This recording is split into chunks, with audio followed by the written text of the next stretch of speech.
Քաշի կառավարումը շատ կարևոր է առողջության համար, այ օրինակ ավել քաշի դեպքում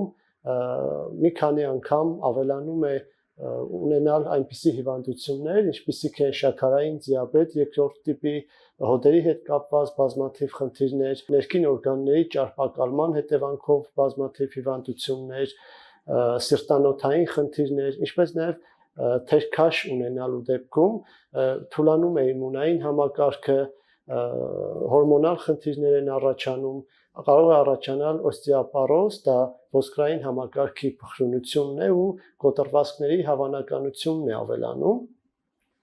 Հետաքրքիրն այն է, որ մարդկանց մեծ մասը գիտի այս խնդիրների, խնդիրների մասին, բայց քաշի կառավարման քայլերն անում են այն ժամանակ, երբ այս հիվանդություններից մեկը կամ նույնիսկ մի քանիսը արդեն գլուխ են բարձրացնում։ Ու հետևաբար այդ քաշի կառավարումը դառնում է ավելի դժվար, ավելի երկար ժամանակ է պետք դրա համար։ Ու պետք է քաշի կառավարման հետ կապված քայլերն անենք նախօրոք։